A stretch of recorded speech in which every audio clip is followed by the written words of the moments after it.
What's up, guys? Today we're going to review 4 games that I played basically pretty badly. And I won 2 of them and I lost 2 of them, but I probably should have lost all of them. But it's still good practice and stuff, so we're going to go over those. Also, I did 50 puzzles and I read a lot of my chess book. I'm getting better at reading notation and learning about romantic chess, which was basically a very aggressive chess, and how it was countered by being patient when you're up material, which actually I experienced once when I was down a pawn and my opponent converted the position and beat me, even though I thought it was worth getting rid of that pawn. Anyway, this first game I pushed the knight forward, or I didn't push the knight forward, and that was my mistake. I was way too passive here. So this is the hillbilly attack from the Karo Khan, which usually favors black slightly, but it always makes me psychologically feel like I'm gonna win, which is maybe dumb. Here we get into this weird kind of opening, and right away I bring my knight back because it looks like there's a lot going on and I don't really see anything. The thing is, if I just, well, I mean, I thought for like a minute here, but if I just thought rationally in the sense of like, okay, can I do something with this knight, instead of just assuming that I couldn't, because I'm like, it looks like I can't go forward, then maybe I would have found this move, recognizing this check, forcing the king to move before he could castle. Not only does it do that, but you know, you could see if the queen goes there, for example,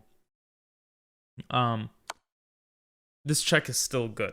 Like, it just forces your opponent not to be able to castle, and you could start being a bit aggressive as well. So instead of that, I just bring my knight back, and I'm like developing in such a weird way, and I don't recognize that the knight is just attacking my queen. I don't know why. Well, this was a 10-second move, so you know that probably didn't help.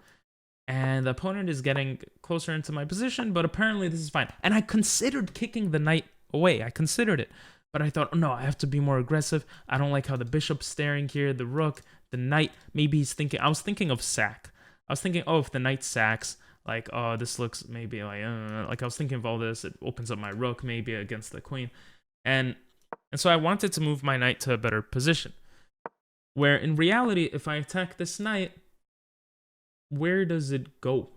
It's forced backwards, right? And with that force, that sounds kind of funny, but with that, I can now be on the offensive myself, attacking his queen and whatever, and just trying to put pressure on this side, or, well, in this case, I would have hung mate, so kicking out the knight, and then just exchanging, and I guess a lot of the pressure kind of falls apart. I'm assuming even this is fine. Well, that would be bad for white, but instead of all that, instead of kicking the knight away, I think I could do it later. And even this, like, why not just move my knight back? It attacks the queen. I was scared of it attacking my bishop. I was scared that after, well, not after that. I don't know why I was scared of that, because obviously the knight's not going to want to move away, because then you lose your queen. But the point was I was way too passive. And this was the final straw. I still was winning here. Again, bringing the knight here, it's just such a powerful square. I don't do that. Instead, I bring the knight back, trying to like relieve some of the pressure, which was kind of non-existent. I already took care of all the threats, and yeah, and now the game is just lost. And at this point, I just resign.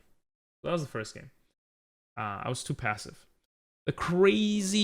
The second game, I had a crazy mate plan, sacking a rook that didn't work, but still could have worked. And then I was low on time and I blundered. So first, I recognized this pawn move, but I thought, you know, after he runs away, I don't know. I don't want to trade queens really. And I just didn't recognize this as a good move for some reason, even though it is, and it's like the book move or whatever. And I thought, oh, this is like a Karo Khan structure sometimes, so that looks like it might be fun. Anyway, that wasn't the big mistake, even with all these question marks. The big mistake comes right here.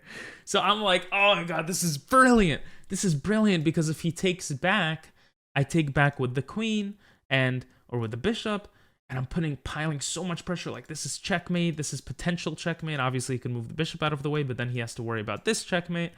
So I'm thinking something like this. Oh, sorry.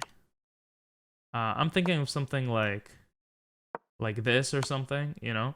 Or if he moves the bishop to the side, then I think I calculated something. I just thought it was winning. What ended up happening in the game is exactly that. He moves the bishop to the side, blundering mate in 2. And mate in 2, if you guys can see it, is check. He can't go here because of the bishop. He can block, but then he just gets taken. So moves to the side. And then checkmate with a freaking bishop, man. A checkmate with a bishop. How crazy is that? So I had mate in 2 in this game with 6 minutes left. And instead I go for this check because I recognize this. This I recognize for some reason. And I recognize all of this, and I recognize if he moves to the side, I win the rook. Somehow I see all of that, but I don't see the checkmate in 2. So I kind of end up doing that stuff, or something similar. I pick up the rook, and that's it. I'm just winning. I try to reorient my pieces, and I'm doing all the best moves to try to attack, and I'm thinking very long, you know? And this is an issue. I need to get better at recognizing the middle game concepts of making my inactive pieces more active, recognizing potential threats. Like, that was an issue the first game. Or, actually, the last game we're going to see. But the first game, I wasn't active enough, right? Well, in this game, I wasn't active enough either. So, even though I'm winning, I'm just not putting the correct pressure with my queen. And getting into the position, I was trying to figure out, how do I get in? How do I get in? How do I get in? Look how beautiful this is. If I check, which I considered, and I was like, oh shit, maybe I should have done that. And he blocks. Boom, look at that move. Look at that move, pinning the bishop to the king. And if he takes, boom, I just completely eradicate the defenses of all of his king, and I'm still attacking the bishop.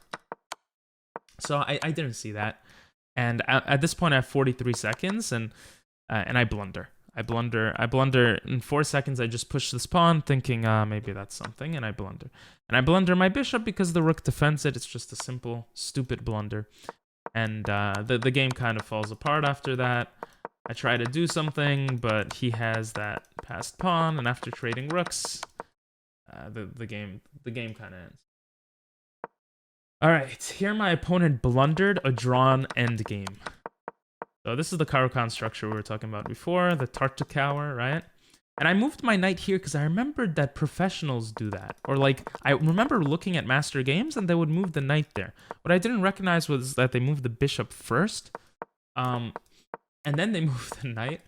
And my order of moves allowed my opponent to do exactly what a master player would do, but my knight wasn't there to protect. I remember the knight being here in master games. I have to like reanalyze that so that it protects the h7 square, or something like that. But in this case, like, I just did nothing, so I moved this pawn forward. I thought this was terrible because after this, I'm just like, Jesus Christ, this looks scary. Apparently, it's neutral.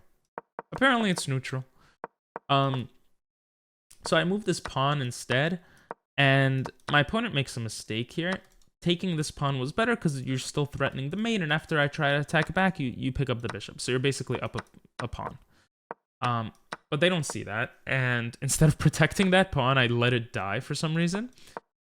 And it becomes very hard to kind of do anything, but when I attack his queen, you know, we go for this trade, and my knight is hanging. This is a crazy... I think like 1800s or 1700s would see this, or 2000s. I don't know, but I didn't see this, and I think a lot of people my rating and lower wouldn't see this. And the idea is, yes, you're checking, but after the king moves over, you have no place to go. So, wait, yeah, that's what I thought. Yeah, you have no place to go because you're going to pick up the bishop. So, let's say you pick up the bishop like this. Well, now, boom, you push the pawn to prevent the knight from escaping. Now the knight has no escape squares. And you're going to just pile pressure on that knight. And let's say, you know, you want to defend it with the rook. Like, you can't. There's just no possible way to defend it. So, or I think this move is better because the rook can reorient itself like this. But regardless, both of us don't see that. And I come to protect, and then I bring my knight there, and I miss this move. I miss this move with the idea that, let's say he stands back. Now, this is very nice. This is a very nice looking move. And I think he's probably forced to trade, and apparently it's a neutral game, but, you know, that's a nice move. That doesn't happen. We trade rooks. I check. I go back. I'm just moving around. And at this point, I'm like, okay, this is going to be a hard game to win. I'm down a pawn, but my king is more active. And I'm bringing my king closer. I'm bringing my king closer, and my opponent makes a mistake. So what you're supposed to do here is get into this sort of position. I analyze this with the engine. It's kind of insane. And you might be thinking, oh, like, now it's neutral, but my rook is much more active on the 7th rank.